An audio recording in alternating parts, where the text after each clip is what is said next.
বিবাহের পর একদিন সংসার করার পর জানতে পারলে সৎ ভাই বোন এখন ইসলামের বিধান কি? আর এটা তো আগে এটা ত্রুটি হয়েছে, যদি এটা পরে জানা যায় সঙ্গে সঙ্গে বিচ্ছিন্ন হয়ে যেতে হবে, কারণ সৎ ভাই বোনের সাথে বিবাহ কি নাই, জায়েজ নাই। নাম্বার 3, হস্তমৈথুনের শরীয়ী বিধান কি? এক্ষেত্রে অভ্যস্তদের আত্মনিয়ন্ত্রণের উপায় কি? খুবই গুরুত্বপূর্ণ একটি বিষয়। আর যুব সমাজ ধ্বংসের দ্বার প্রান্তে চলে যাচ্ছে। অনেক যুবকরা ব্যক্তিগতভাবে আমাদেরকে জানান, ভাইরা আমার, হস্তমৈথুন একটি হারাম এবং কবিরা গুনাহ। জেনা করা যেরকম গুনাহ হারাম, হস্তমৈথুন করাটাও কি হারাম। আল্লাহ রাব্বুল আলামিন কোরআনে কারীমে সূরা মুমিনুন 18 নম্বর পারার প্রথম সূরা, আল্লাহ তাআলা বলেছেন, ওয়াল্লাযীনা হুম আনিল লাগwi ওয়াল্লাযীনা লিফুরুজিহিম হাফিযুন ইল্লা আলা আজওয়াজিহিম আও মা মালাকাত আইমানুহুম ফাইন্নাহুম গায়রু মালুমিন ফামান ইবতাগা ওয়ারাআ যালিকা ফাউলাইকা হুমুল আদুন। বৈধ স্ত্রীর মাধ্যমে যৌন চাহিদা চরিতার্থ রক্ষা করা ছাড়া অন্য যত পদ্ধতিতে মানুষ যৌন চাহিদা চরিতার্থ করে, হাত দিয়ে বা অন্য কোনো উপায় হস্তমৈথুনের মাধ্যমে, আল্লাহ বলেছেন তারা হলো সীমা লঙ্ঘনকারী। তারা কি? তার মানে হারাম। একটি যঈফ হাদিসে এসেছে, লাআনাল্লাহু নাকে হাইয়াদি, যে ব্যক্তি হস্তমৈথুন করে আল্লাহ লানত তার উপরে বর্ষণ হয়। যদি এই হাদিসের সনদ নিয়ে অনেক মুহাদ্দিসগণ আপত্তি তুলেছেন, কিন্তু এই ব্যাপারে পৃথিবীতে কোনো আলেমের দ্বিমত নাই যে হস্তমৈথুন করা একটা হারাম কাজ, একটা হারাম। এটা দুনিয়ার জন্য যেমন ধ্বংস, আখিরাতের জন্য ধ্বংস অনিবার্য। মুশকিল হলো এই নেশা থেকে বাঁচতে পারে না যুবকরা। বাঁচার জন্য কয়েকটা পরামর্শ। নাম্বার 1, হস্তমৈথুন থেকে বাঁচার জন্য সবচেয়ে কার্যকর হলো যে সমস্ত হারাম জিনিস দেখার কারণে হস্তমৈথুনের আগ্রহ জাগ্রত হয় সেগুলো দেখা বন্ধ করা। সেগুলো দেখা বন্ধ করা। এগুলো আপনার আখিরাতকে ধ্বংস করবে, আপনার দুনিয়াকে ধ্বংস করবে। এগুলো থেকে সরে আসার জন্য হিম্মত লাগে, সৎ সাহস লাগে। মোবাইলটাকে ফরম্যাট দিয়ে দেন, ফেসবুক আইডি ডিঅ্যাক্টিভ করে দেন, ইউটিউব অ্যাপ রাখেন না মোবাইলে। অর্থাৎ যেই সমস্ত জায়গাতে হারাম জিনিস দেখে আপনি হস্তমৈথুনের দিকে অগ্রসর হন, সেগুলো দেখা কি করতে হবে? বন্ধ করতে হবে। নাম্বার 2, হস্তমৈথুন সাধারণত নির্জনতা ছাড়া হয়। যথাসম্ভব নির্জনতা অ্যাভয়েড করতে হবে। যথাসম্ভব নির্জনতা কি করতে হবে? যাতে একাকী রুমে না থাকেন, কোন একজন বন্ধু যেন থাকে, কোন একজন মানুষ যেন থাকে। একা একা যথাসম্ভব থাকবেন না। রুমে থাকলে দরজা কখনো আটকাবেন না। এক কথা, নির্জনতাকে এড়াইয়া চলবেন। এগুলো নিজেকে সংশোধন করার জন্য সংগ্রাম। নাম্বার 3, আল্লাহর কাছে একটু মনে মনে দোয়া করবেন নামাজের পরে, আল্লাহ আমার ক্ষমতা না নিজেকে নিয়ন্ত্রণ করা। আল্লাহুম্মা আতি নাফসি তাকওয়াহা ওয়া যাক্কিহা ওয়া আনতা খায়রু মান যাক্কাহা। আল্লাহ আমার মনটাকে কন্ট্রোল করা, শয়তানের প্রয়োজনা থেকে আমাকে বেঁচে থাকার মতো শক্তি আপনি দেন, আপনি আমাকে বাঁচায় দেন। আল্লাহর কাছে কি করবেন? দোয়া করবেন। এগুলোর মাধ্যমে ইনশাআল্লাহ আল্লাহ তাআলা আমাদেরকে হেফাজত করবেন। আর সর্বশেষ এবং 4 নম্বর হলো, বিবাহ করার ন্যূনতম ক্ষমতা থাকলে দ্রুত বিবাহ করে ফেলবে। আর প্রবাসীরা খুব দ্রুত প্রবাস শেষ করে দেশে চলে আসবে। এগুলোর মাধ্যমে ইনশাআল্লাহ হস্তমৈথুন থেকে নিরাপদ হওয়ার সুযোগ ইনশাআল্লাহ তৈরি হবে। নামাজে বুকে হাত বাঁধলে এবং আমিন জোরে বললে অনেকে এটাকে ফিতনা বলে। তাহলে ফিতনা আসলে কাকে বলে? ভাই, নামাজে জোরে আমিন বলা এটা বিভিন্ন হাদিস দ্বারা প্রমাণিত আছে। হাদিসের উপর আমল করলে সেটা ফিতনা হতে যাবে কেন? হ্যাঁ, ফিতনা তখন হবে আপনি যদি, যে আস্তে আমিন বলছে, আস্তে আমিন বলার সপক্ষেও বিশুদ্ধ হাদিস আছে। আপনি যদি বলেন যে না তোমার নামাজ হয় না, তুমি রাসূলের তরিকা নামাজ পড়ো না, এই সমস্ত কথা বলে যদি বিশৃঙ্খলা করেন, তাহলে সেক্ষেত্রে সেটা অবশ্যই কি হবে? ফিতনা হবে। আমরা আজকাল অসহনশীল হয়ে গেছি ভাইরা। আমাদের মসজিদগুলোতে সুদখোর, ঘুষখোর, টিনচোর, গমচোর, সব ধরনের অপরাধীরা আসতে পারে, সবার জন্য উন্মুক্ত। কিন্তু কেউ জোরে আমিন বললে বা বুকে হাত পাতলে বলে যদি মসজিদে আসবে। অনেক মসজিদে এই রোগটা আছে না নাই? একই বাড়াবাড়ি বিপরীত দিক থেকেও বা সব পক্ষ থেকেই কম বেশ হয়, কেউ কম করে বেশি করে। ভাইরা আমার, এই সীমা লঙ্ঘন করা ইসলামে জায়েজ। যে ভাই কোন হাদিসের উপর আমল করছে তাকে অ্যাপ্রিশিয়েট করা উচিত। অনেক যুবক নামাজই পড়ে না, তাদের ব্যাপারে আপনার কোনো মাথা ব্যথা নাই।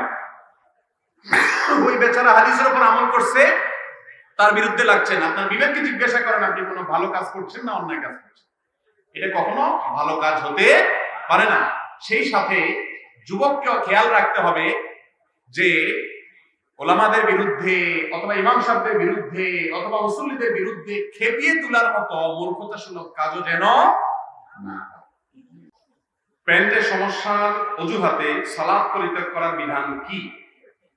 প্যান্টের সমস্যার কারণে অনেক যুবক ভাই বা অনেক বিভিন্ন বয়সের ভাইয়েরা দেখা যায় নামাজ পড়ে, নামাজ পড়তে বললে বলে যে হুজুর প্যান্টে একটু অসুবিধা আছে না এরকম রোগ।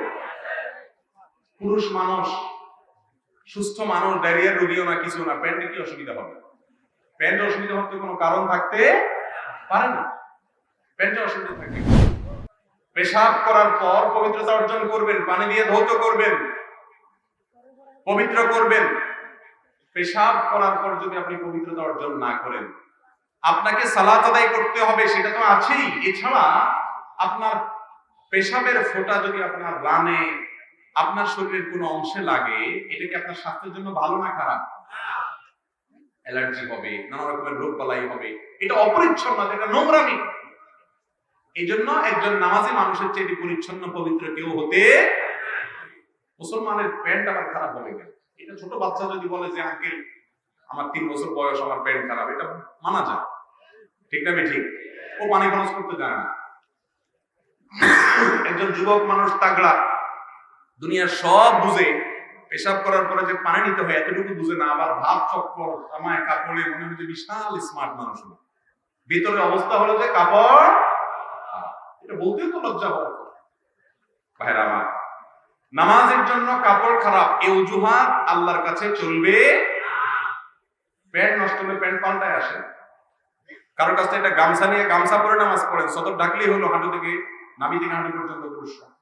অতএব প্যান্ট খারাপের অজুহাতে নামাজ ত্যাগ করা হারাম, কোন অবস্থাতে জায়েজ। ডবল শাস্তি হবে। নামাজ পড়লেন না, আবার অপবিত্র থাকলেন, অপরাধ দুইটা করলেন। আল্লাহ বলেছেন ওয়াফিয়াবাকা ফাতাহির, কাপড়কে কি করো? পবিত্র করো। যদি আয়াতের অন্য ব্যাখ্যা আছে। অতএব যুবক ভাইরা, নামাজ ত্যাগকারী ব্যক্তি নিজেকে মুসলমান দাবি করার নৈতিক অধিকার। ওমর ফারুক রাদিয়াল্লাহু তাআলা বলেছেন লা হাজ্জা ফিল ইসলামে লিমান তারাকাস সালাহ, যে ব্যক্তি নামাজ পড়ে না, ইসলামে তার কোনো হিস্সা নাই, অংশ নাই, তার কোনো অধিকার নাই নিজেকে মুসলমান দাবি করার নৈতিক। নামাজ ত্যাগ করলে সে ব্যক্তি ইমানদার থাকে কিনা এটা নিয়ে ইখতিলাফ আছে ইমামদের মধ্যে। ডেঞ্জারাস একটি বিষয়, ইমান আছে কিনা এটা নিয়ে কথা আছে। অতএব আমাদের সমাজে মানুষ নামাজ তো পড়ে না, আবার পড়তে বললে বা বেশি বললে বলে নামাজ না পড়লে কি হয়েছে, ইমান। ব্যাপারটা এরকম হয়ে গেল যে ব্রাশও করে না, মেসওয়াকও করে না, কিন্তু বলে ব্রাশ মেসওয়াক না করলে কি হয়েছে, আমার মুখ পরিষ্কার আছে। এই দাবিকারী যেরকম মিথ্যাবাদী, নামাজ না পড়ে আবার ইমান আছে দম্ভ ভরে, এই দাবিকারীও সত্যবাদী হতে পারে।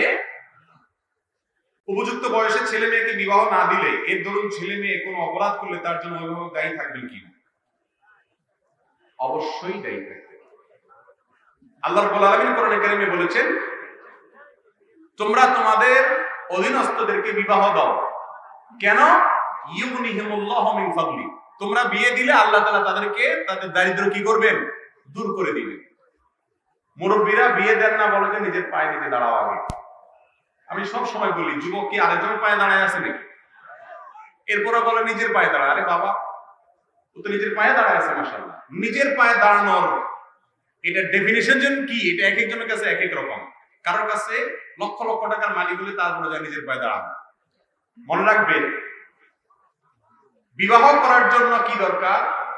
মহারণা দেওয়ার মতো, মিনিমাম মহারণা দেওয়ার মতো কোনো যোগ্যতা থাকা, অর্থনৈতিক, এবং স্ত্রীকে ডাল ভাত খাওয়ানোর মতো ক্ষমতা থাকা। রিক্সা চালালে তো ডাল ভাত খাওয়ানো যায়, এইটুকু ক্ষমতা থাকলেই তার বিয়ে করা জায়েজ আছে। আর এটারও যার ক্ষমতা নাই, সে রোজা রাখবে।